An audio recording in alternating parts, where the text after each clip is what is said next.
Hello everyone, welcome back to Shri Pappi channel. ఇప్పుడైతే మనం క్యాబేజ్తో Manchuria ఎలా చేసుకోబోతున్నాం మీకు చూపించబోతున్నాం. ముందుగా అయితే ఉడికించి పెట్టుకున్న ఆలు 2 తీసుకోవాలి. నెక్స్ట్ క్యారెట్ తురుము అండ్ క్యాబేజ్ తురుము, మిర్చి యాడ్ చేసుకున్నాక కొద్దిగా అయితే హాఫ్ కప్ ఆఫ్ కార్న్ఫ్లోర్ అయితే యాడ్ చేసుకోవాలి. నెక్స్ట్ 1 కప్పు మైదా పిండి యాడ్ చేసుకోవాలి. తర్వాత కొత్తిమీర యాడ్ చేసుకోవాలి. అదే మైదా అని చెప్పాను కదా, అది యాడ్ చేస్తున్నా. కొత్తిమీర యాడ్ చేసుకున్నాక నెక్స్ట్ సాల్ట్ వేసుకొని కొద్దిగా కారం కూడా యాడ్ చేసుకోవాలి. సరిపడంత కారం వేసుకోండి.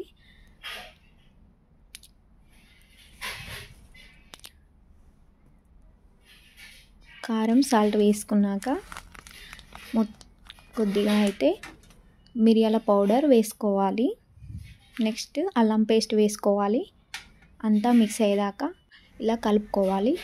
కలుపుకున్న దాన్ని రౌండ్గా బాల్స్ లాగా చేసుకోవాలి. ఇలా బాల్స్లో చేసుకున్న దాన్ని ఆయిల్లో ఇలా ఫ్రై చేసుకోవాలి. ఫ్రై చేసుకున్నాక నెక్స్ట్ మనకి కలర్ వచ్చేదాకా ఫ్రై చేస్తూ ఉండాలి. మనకు ఇవి ఫ్రై అయ్యాక నెక్స్ట్ ఒక బౌల్లో ఆయిల్ పోసుకొని ఆయిల్ హీట్ అయ్యేదాకా వెయిట్ చేయాలి.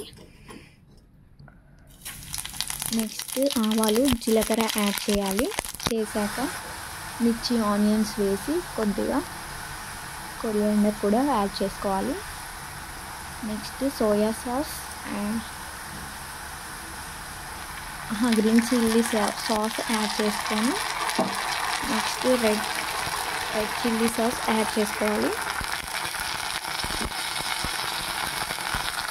ఆ తర్వాత సోయా సాస్ కూడా యాడ్ చేసుకోవాలి. 3 సాసెస్ వేస్తున్నాను నేనైతే, red, green and soya sauce 3 add చేసుకున్నాక ఇలా కొంచెం ఒక 1 మినిట్ కుక్ కావాలి. కుక్ అయ్యాక నెక్స్ట్ ముందుగా ఫ్రై చేసి పెట్టుకున్న మంచూరియా అయితే తీసి అందులో ఇలా యాడ్ చేసుకోవాలి. యాడ్ చేసుకున్నాక కొద్దిగా కొత్తిమీర, ఆనియన్స్ వేసుకొని రెడీ చేసుకోవాలి. కొద్దిగా లెమన్ కూడా పిండుకోవాలి, చాలా బాగుంటుంది. ఇంకా మన ఛానల్ ఎవరైనా సబ్స్క్రైబ్ చేసుకోకుంటే ప్లీజ్ సబ్స్క్రైబ్ మై ఛానల్.